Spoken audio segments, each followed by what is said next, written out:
বিএনপির ভারপ্রাপ্ত চেয়ারম্যান তারেক রহমানের নির্দেশে চট্টগ্রামের কুলশি এলাকাত ইফতার ও সেহরি সামগ্রী বিতরণ করিয়ে নগর বিএনপি যুবদল ছাত্রদলের নেতাকর্মী হলে মার্চের 10 তারিখ বিকেলে শহরের কুলশি জালালাবাদ এলাকাত অসহায় পরিবারের মাঝে এসব ইফতার ও সেহরি সামগ্রী বিতরণ করা হয়।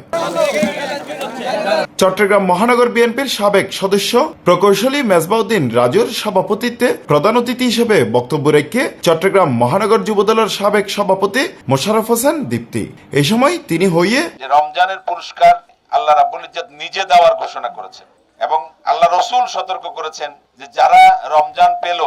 অথচ নিজেকে ক্ষমা করাইতে পারলো না, মাফ করতে পারলো না, তাদের জন্য আল্লাহ রসুল নালত করেছেন, উনি আমিন বলেছেন। এই গুরুত্বপূর্ণ মাস হচ্ছে মাহে রমজান। শুধু সেহরি খেয়ে সারাদিন উপবাসের নাম রোজা না, রোজা হচ্ছে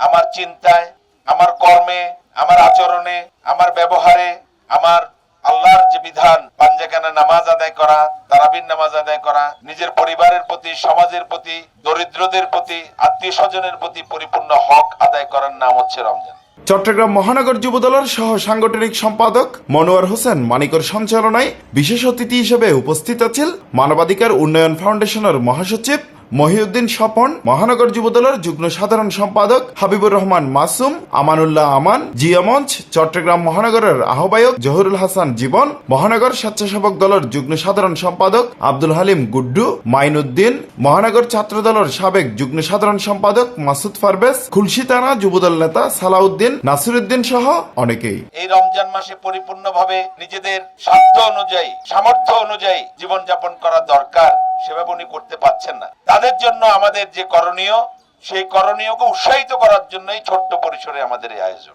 অনুষ্ঠান শেষে এলাকার 300-ও বেশি পরিবারের মাঝে ইফতার সামগ্রী বিতরণ করা হইয়ে। C+ TV, Chittagong.